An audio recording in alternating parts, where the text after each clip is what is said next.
lied to everyone in this court! Please, I never meant for this to happen. The mahogany doors of Courtroom 4B felt like the entrance to a tomb. Elena sat at the petitioner's table, her hands pressed flat against the cool wood to hide the tremor in her fingers. Across the aisle, Julian looked like a man who had already won.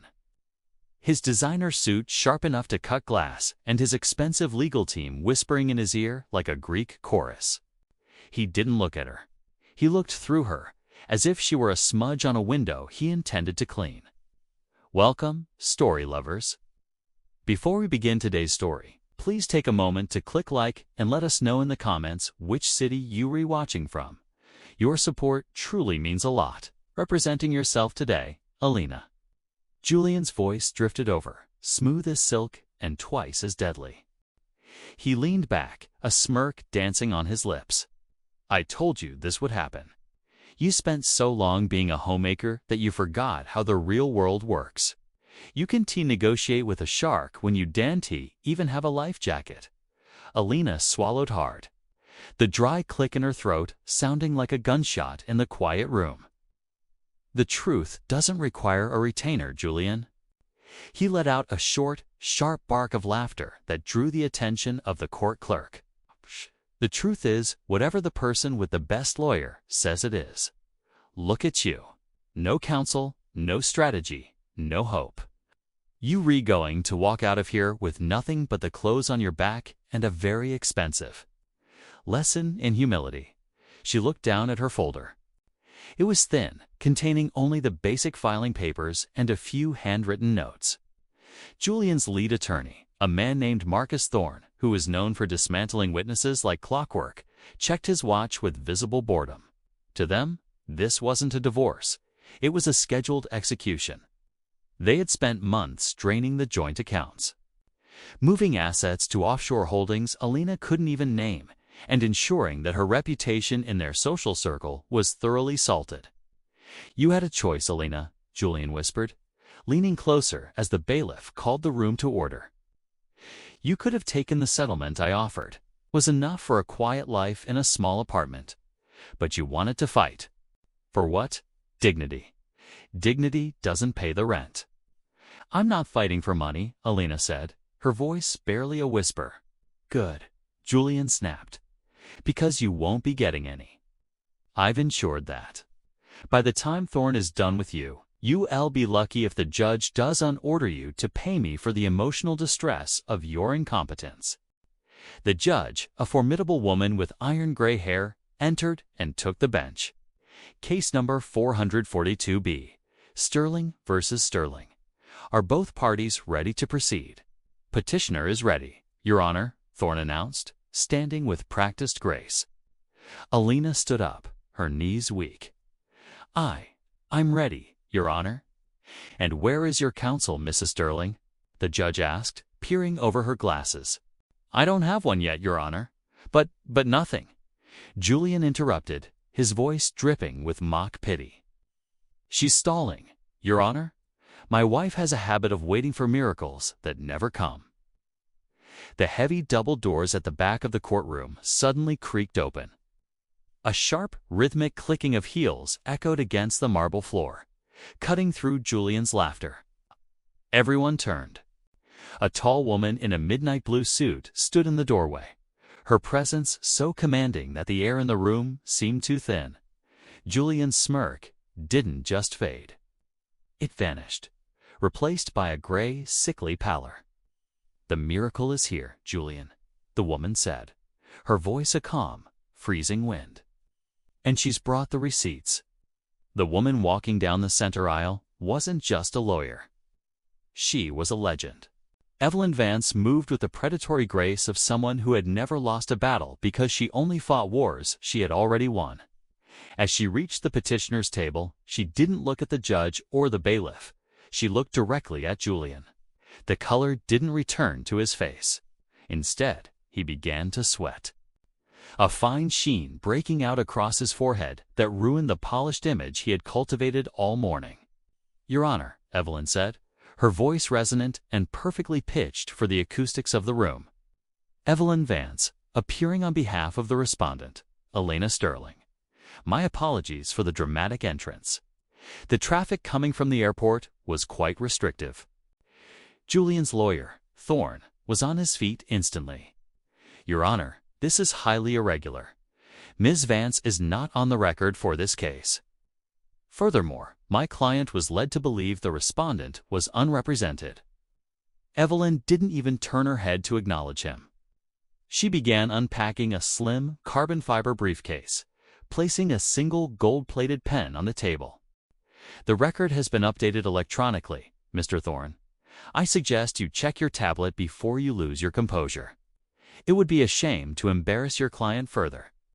The judge tapped her gavel once, her eyes sharp with sudden interest. Sit down, Mr. Thorne. Ms. Vance, you are recognized. However, I'm curious. You usually handle international corporate litigation and high-stakes fraud. Why are you in a domestic relations court? Because, Your Honor, Evelyn said, finally turning to look at Elena with a soft, brief smile before hardening her gaze back toward Julian. This isn't just a divorce. This is a recovery mission. It appears Mr. Sterling has spent the last 3 years under the impression that his wife's family had faded into obscurity.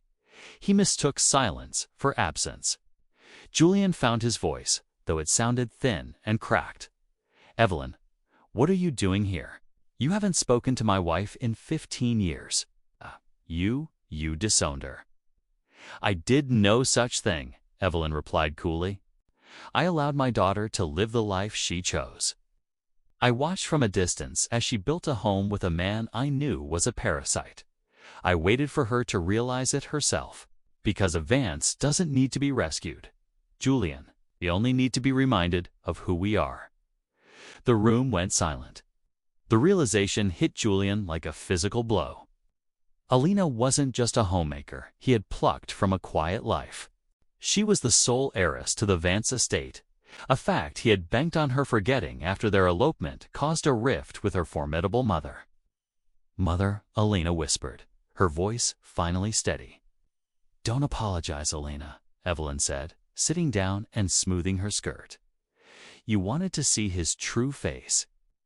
Now that you have, we can begin the dismantling. Mr. Thorne, I believe you are about to argue that my daughter is entitled to nothing. Thorne cleared his throat, his previous confidence evaporating. We have documentation regarding the prenuptial agreement, Ms. Vance. Oh, I'm sure you do.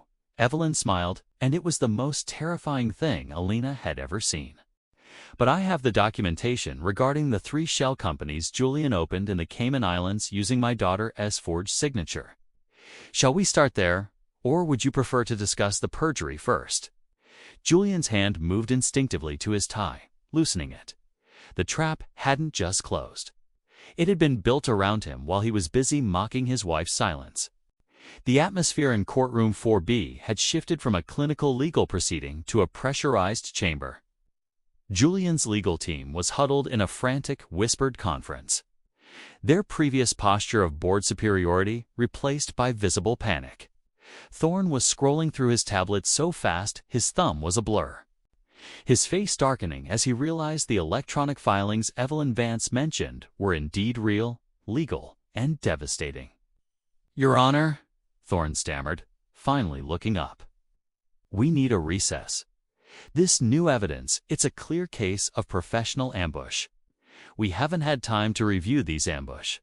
Evelyn cut in, her voice like a velvet-wrapped blade. The only ambush here, Mr. Thorne, was the systematic financial abuse of my daughter. You filed a motion claiming she had no claim to the Sterling holdings. I am simply filing a countermotion claiming that the Sterling holdings don't actually exist. They are, in fact, Vance holdings laundered through a series of increasingly clumsy maneuvers. Julian slammed his hand on the table. That's a lie. I built that company. I worked 18-hour days while she sat at home and while she sat at home signing the tax documents you placed in front of her. Evelyn interrupted, her eyes narrowing. The documents that were actually transfers of her inheritance into your private equity fund. You didn't build a company, Julian. You built a house of cards using stolen timber. The judge leaned forward, her expression unreadable but her focus intense. "Mrs. Sterling," she said, addressing Elena directly, "were you aware of these transfers?" Elena felt the weight of her mother's presence beside her, a pillar of cold, uncompromising strength. For years, Elena had lived in Julian's shadow, accepting his insults as gospel and his gaslighting as her own mental decline. She looked at Julian, who was glaring at her with a mixture of hatred and a desperate, silent plea for her to stay quiet. "I was aware that my husband told me we were struggling," Elena said, her voice growing firmer with every syllable. "I was aware that he told me I was a burden. I was aware that he made me feel like every penny I spent on groceries was a gift from his generous heart. I didn't know the money he was generously giving me was actually my own. This is theater." Julian shouted, though his voice lacked conviction. "Your Honor, this is a family grudge being played out in your court. My wife is a jilted woman, and her mother is a shark who has hated me since the day we eloped." "I don't hate you, Julian," Evelyn said, opening a blue folder and sliding a document toward the bench. "I find you insignificant. Hate requires an emotional investment you simply aren't worth. Your Honor, Exhibit C, a forensic audit of the Sterling Global accounts. It shows that 48 hours ago, realizing Elena might actually show up today, Mr. Sterling attempted to wire $2 million to an account in Panama. The judge's eyebrows shot up. $2 million on a Sunday. He thought I was weak," Elena added, looking Julian in the eye for the first time. "He thought I wouldn't notice the alerts on the old family accounts. He thought I had forgotten who I was." Evelyn leaned back, a predator watching its prey hit the final tripwire. But Julian made one fatal mistake, Your Honor. He assumed that because I was silent, I wasn't watching. He didn't just steal from a wife. He stole from a Vance. And we always collect our debts. Julian's phone suddenly buzzed on the table. He glanced at it, and his face went from gray to a ghostly white. The color drained from his lips as he read the notification. "Problem, Julian?" Evelyn asked smoothly. "Is that your bank? Or perhaps your board of directors?" The vibration of Julian's phone on the wooden table sounded like a death knell. He didn't pick it up, but the screen stayed lit long enough for everyone to see a flurry of notifications. His hands, usually so steady when he was signing away Elena's rights, were now visibly shaking. He looked at Thorne, but his lawyer was busy staring at his own screen, his face twisted in a mask of professional horror. "Your Honor," Thorne said, his voice cracking, "I believe there has been a massive security breach regarding my client's business interests. I must request an immediate adjournment to address these external matters." "The only breach occurring, Mr. Thorne," Evelyn intervened, her voice slicing through the tension, "is the exposure of the truth. Julian isn't experiencing a security issue. He's experiencing a realization. The board of Sterling Global has just received the same forensic audit I handed to you 3 minutes ago, along with a formal notice that the Vance Group is initiating a hostile takeover of every asset Julian thought he owned." Elena watched Julian's collapse. It wasn't a physical fall, but a spiritual one. The arrogance that had defined him for 10 years was leaking out of him, leaving behind a hollow, terrified shell. She felt a strange sensation in her chest, not the burning anger she had expected, but a cold, clear sense of detachment. The man who had mocked her for having no lawyer was now being dismantled by the very power he had tried to steal. "You can't do that," Julian whispered, looking at Evelyn. "The company is private. It don't have the standing."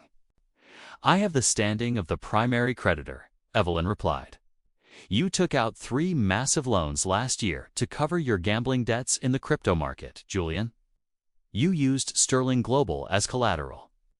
What you didn't check was who purchased those debts when they were bundled and sold. Hint, it wasn't a bank." Julian turned to Elena, his eyes wide and desperate. "Elena, stop this. Talk to her. We can settle this outside. This is our life we're talking about. Think about everything we built together. Think about the house, the house you tried to evict me from last Tuesday. Elena asked, her voice ringing with a newfound clarity. The trips you took while telling me you were at leadership retreats with your mistress. I am thinking about everything, Julian. And for the first time, I'm seeing it clearly. You didn't build a life with me. You built a prison and expected me to thank you for the bars. The judge hammered her gavel, silencing Julian's stuttered response. Enough, Mr. Sterling, sit down before I hold you in contempt. Ms. Vance, continue. You mentioned a forgery. Indeed, Your Honor, Evelyn said, pulling a magnifying glass and a high-resolution scan from her briefcase. But perhaps Julian would like to explain why his wife's signature on the 2024 asset waiver appears to have been traced from a birthday card she wrote to her grandmother. If this story resonates with you, take a moment to subscribe. More powerful stories like this are coming, and the next part is crucial. The silence that followed Evelyn's accusation was heavy, suffocating Julian like a physical weight. The judge leaned over the bench, her eyes narrowing as she studied the high-resolution scans Evelyn had presented. The forgery was clumsy, once highlighted the shaky lines of a man who thought he was too powerful to be caught. Julian's mouth opened and closed, but no sound came out. He looked like a fish gasping for air on the deck of a very expensive yacht. This is a serious allegation, Ms. Vance, the judge said, her voice dropping to a dangerous register. Forgery in a matter of marital assets is not just a civil dispute, it is a criminal offense. Mr. Thorne, do you have a response? Thorne looked at Julian, then at the documents, and finally at his own reputation. He slowly closed his laptop. Your Honor, my firm was provided with these documents under the impression they were authentic. If their provenance is in question, I cannot, in good conscience, continue to vouch for their validity without an internal investigation. You're abandoning me? Julian hissed, his voice cracking. I paid you millions. You paid us with money that Ms. Vance is currently claiming isn't yours. Julian Thorne whispered back, loud enough for the first row to hear. There is a difference between defending a client and joining a sinking ship. Elena watched this exchange with a strange sense of peace. For years, Julian had used logic and the law as weapons to make her feel small. He had told her she was too emotional, too fragile to understand the complexities of their finances. Now, she realized that his complexity was simply a series of lies stacked on top of each other. Julian, Elena said, her voice cutting through his panicked whispering. He turned to her, his face a mask of sweating desperation. Do you remember what you told me the night I found the first set of bank statements? You said that I was delusional and that I should see a therapist because my paranoia was ruining our marriage, Elena. I was just trying to protect you from the stress, Julian began, his voice taking on that familiar, manipulative lilt. No, she interrupted, her voice growing stronger. You were protecting yourself from the truth. You spent 10 years trying to convince me that I was nothing without you. You told me my mother hated me, that my friends laughed at me behind my back, and that you were the only person in the world who could ever love someone as broken as I was. She stood up then, not waiting for a prompt. She didn't look like the trembling woman who had walked in an hour ago. The shadow of her mother was there, yes, but the fire was entirely her own. I'm not broken, Julian, she said, her words echoing in the high-ceilinged room. I was just quiet. And you mistook my silence for permission. You thought that because I didn't scream, I wasn't feeling the blade. But I was counting every cut. And now, the bill is due. Evelyn Vance tapped her gold pen against the table, a rhythmic ticking sound.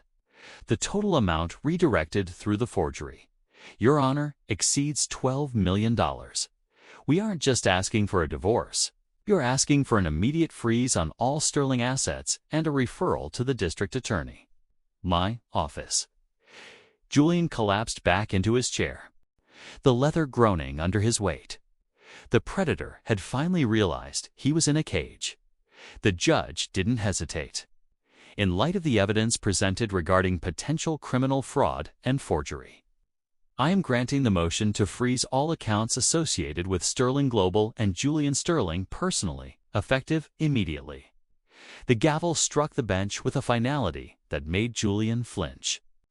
Furthermore, this court will appoint an independent receiver to oversee the assets until a full forensic audit is completed. Mr. Sterling, you are ordered to surrender your passport to the bailiff before leaving this room. Julian's face went from pale to a mottled, angry purple. He looked around the room like a trapped animal, his eyes darting toward the exit. But the bailiff was already moving toward him. The power dynamic hadn't just shifted, it had inverted.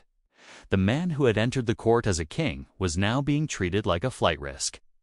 This is a setup, Julian shouted, ignoring Thorne's frantic tugging at his sleeve. Elena, you're really going to let her do this? After everything, she's using you to get to my company. She never cared about you until she saw a chance to take what I built. Elena looked at her mother. Evelyn remained perfectly still, her expression a mask of aristocratic indifference.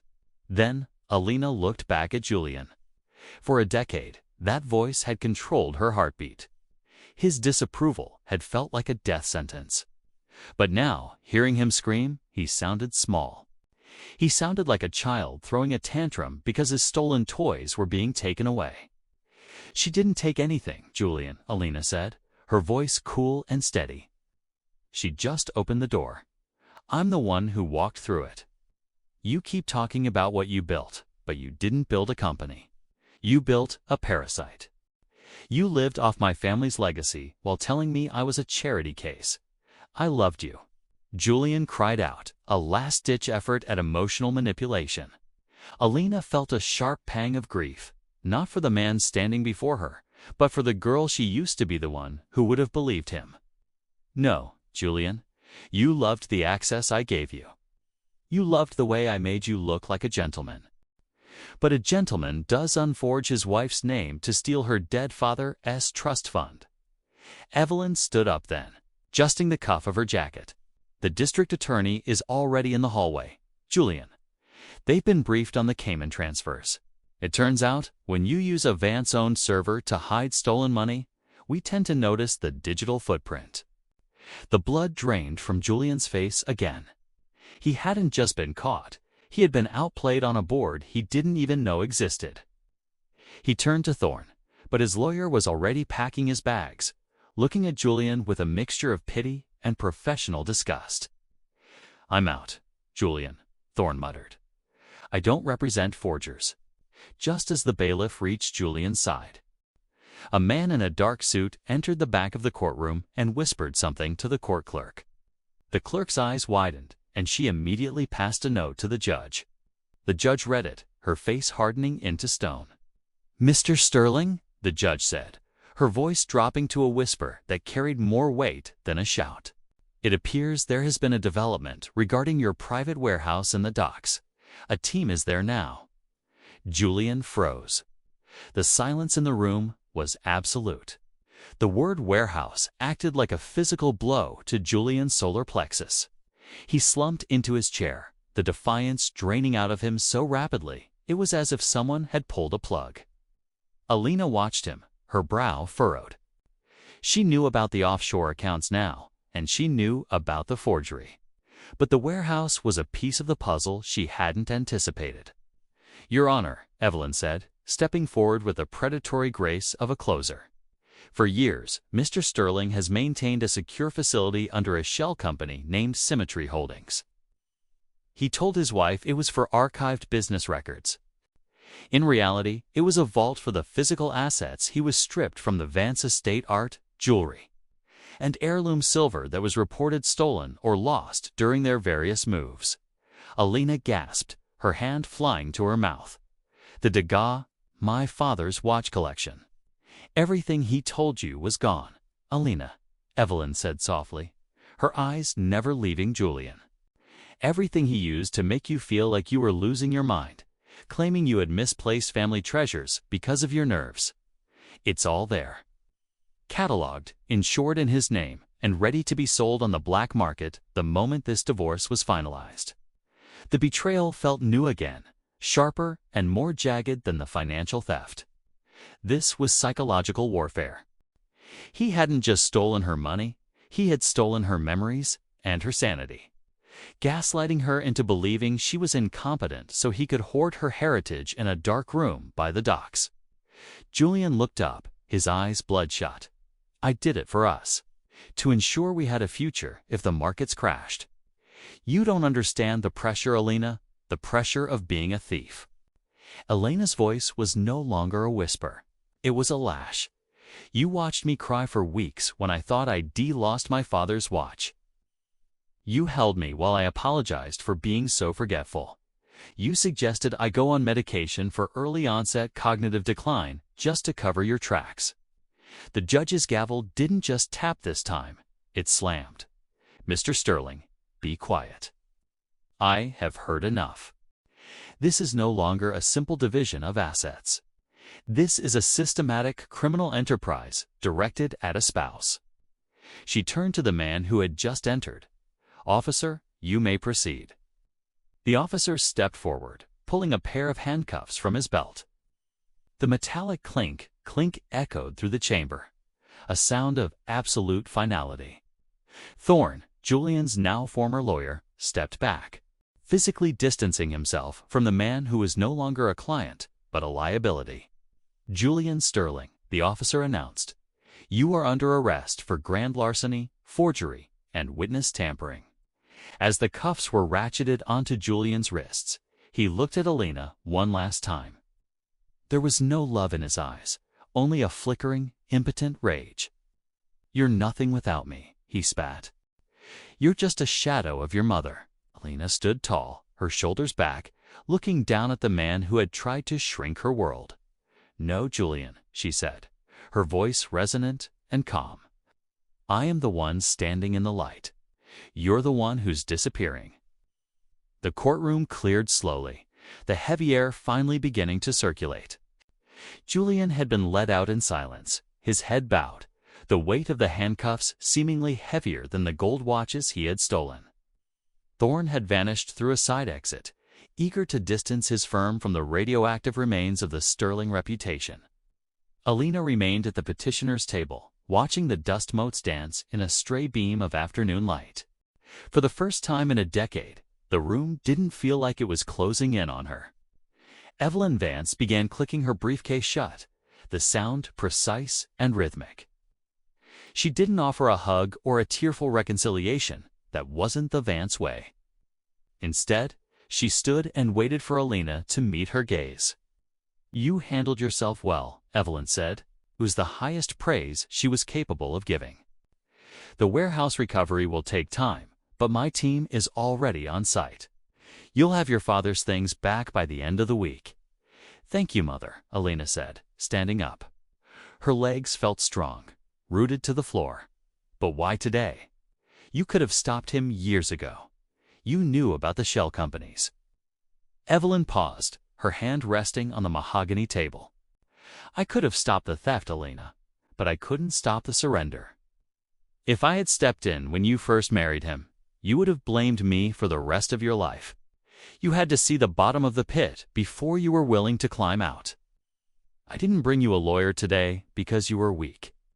I brought you a lawyer because you finally decided to be strong."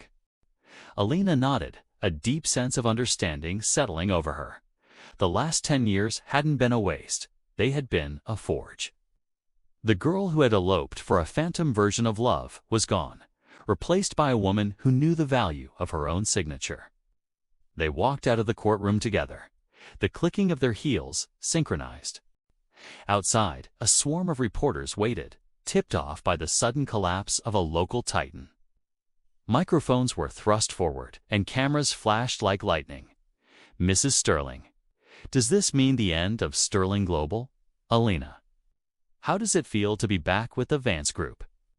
Elena stopped on the top step of the courthouse, looking out over the city. She didn't hide behind her mother or duck into the waiting car. She took a breath of the sharp, cold air, the air of a woman who owed no one an explanation. "My name is Elena Vance," she said, her voice clear and carrying over the crowd. "And I am not back. I am finally here. Cruelty is loud, but self-respect is quiet. Today, the noise finally stopped." She didn't wait for more questions. She stepped into the car, not as a victim seeking refuge, but as a woman taking her place at the table. Julian had mocked her for having no lawyer, but he had failed to realize that a lawyer is just a tool. The real power had been hers all along. She just had to choose to use it. The car pulled away, leaving the chaos behind. Elena looked out the window, watching her reflection in the glass. She didn't look for flaws or signs of the broken woman Julian claimed she was. She saw only the steady eyes of a woman who had chosen herself.